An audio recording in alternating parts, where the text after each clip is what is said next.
Сәлеметсіздер ме оқушылар, сіздермен бірге Зейін онлайн. Бүгінгі өтетін тақырыбымыз ол жердің қабықтары, литосфера.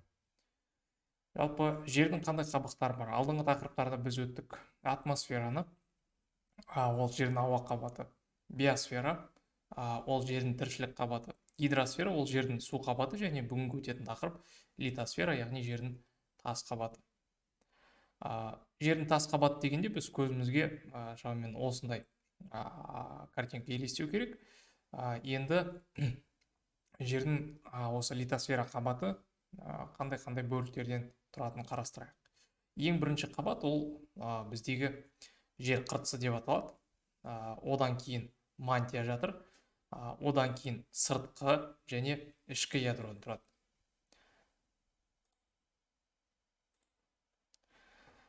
Енді материктік жер қыртысына тоқталайық. Материктің жер қыртысы орташа есеппен оның қалыңдығы 35-40 километрді құрайды, ал тауларда бірнеше қалыңдау болып келеді, 70-80 километр, және мұхиттарда оның қалыңдығы 5-10 километр болып келеді. Ары қарай жер қыртысынан 2900 километр төменде жатыр мантия. Мантия ол сондай қоймалжың зат. Грек тіліне аударғанда мантия білдіреді мантион. Мантион сөзі білдіреді жамылғы деген мағынаны. Жер қыртысы мен мантияның жоғары қабаты осы біздің литосфера қабығын құрайды. Ары қарай мантиядан төмен тағы түсетін болсақ, ең орталық өзегі ол жердің ядросы. Ядро жалпы екіге бөлінеді, ішкі және сыртқы болып. Жалпы радиусы 3500 километрді құрайды.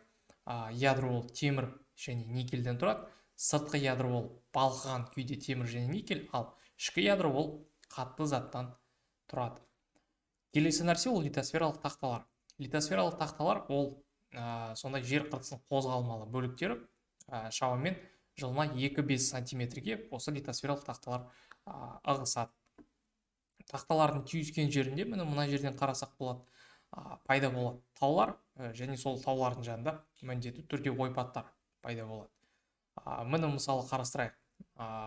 Наска және Оңтүстік Америка тақталардың бір-бірімен түйіскен жерінде пайда болған Анд таулары, немесе Африка және Еуразия тақталары, мысалы Понти таулары, Иран таулы қыраты, ал Үнді Австралия және Еуразиялық тақталардың түйіскен жерінде, мысалы мына жерде Гималай, Гиндукуш, Памир таулары, ал Тынық мұхит және Еуразиялық тақталардың бір-бірімен түйіскен жерінде мына жерде жанартаулы аралдар және тағы басқа жанартаулар пайда болған.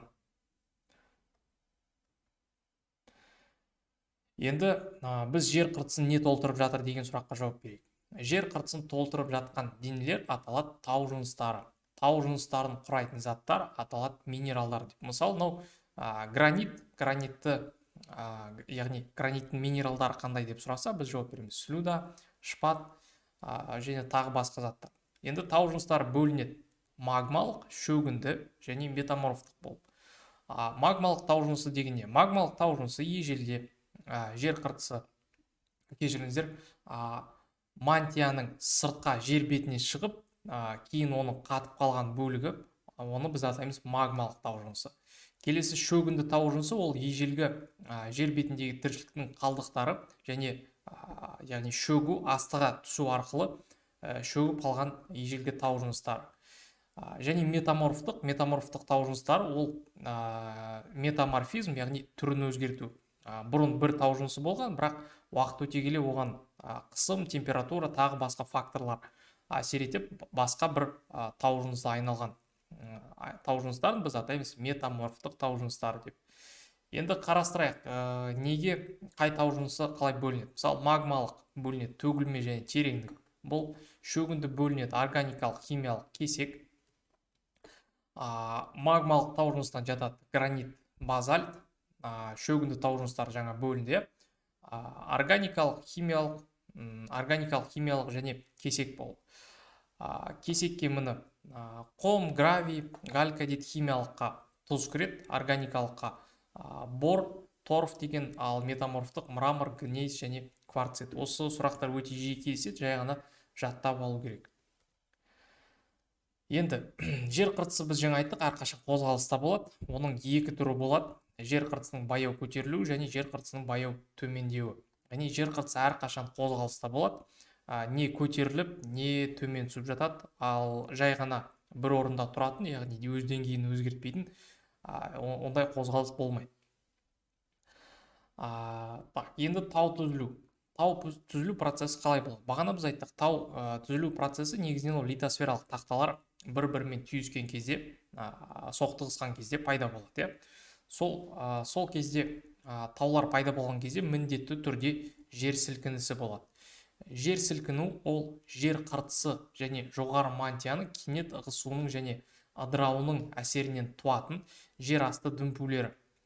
Енді жер асты дүмпуі оның болады, жер асты жер сілкіну ошағы болады және оның эпицентрі болады. Жер сілкіну ошағы ол жердің астында бірнеше километрде болып жатқан, жаңағы мысалы мына жерде литосфералық тақта бір-бірімен соқтығысып жатыр, сол жерде ошақ пайда болады, яғни жер сілкіну ошағы пайда болады. Оның дүмпулерінің сыртқа шыққан жері аталады эпицентр. Эпицентрден әрине алыстаған сайын жер сілкінудің күші біртіндеп азая береді. Енді жер сілкінудің күші 12 балдық шкаламен есептеледі. Ол Рихтер шкаласы деп аталады. Жер сілкіну жиі қайталанып тұратын аймақтар ол сейсмикалық аймақтар. Мысалы, Қазақстанда ол оңтүстік шығыс аймағы Қазақстанның сейсмикалық аймағы деп.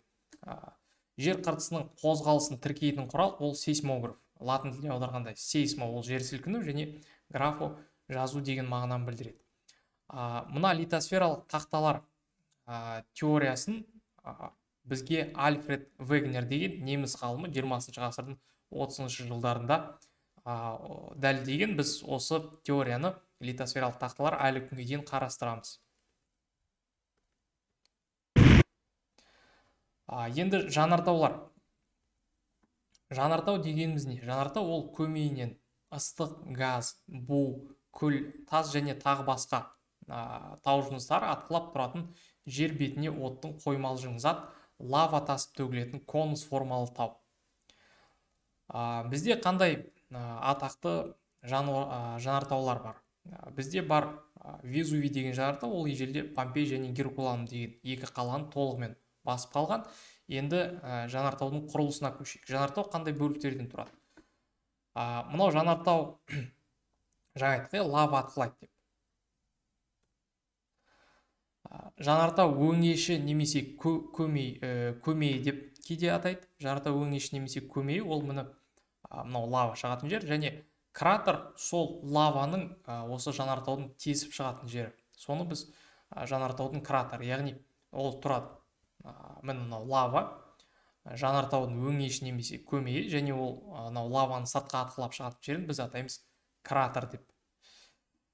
Енді жанартаулар екі үлкен топқа бөлінеді. Ол сөнген және сөнбеген жанартаулар. Сөнген жанартаулар дегеніміз не? Сөнген жанартаулар ол адамзат тарихында атқылау жөнінде ешқандай мағлұмат қалмаған жанартауларды біз атаймыз сөнген жанартау деп. Оған жатады Эльбрус және Казбек тағы басқа жанартаулар. Ал ұдайы атқылап жататын жанартаулар біз оны атаймыз сөнбеген жанартаулар. Мысалы, оған жатады Ключи шоқысы. Мына суретте бізде жанартаулардың таралу картасы берілген. Мына жер аталады тынық мұхиттық отты шеңбер, немесе жай ғана отты шеңбер деп аталады.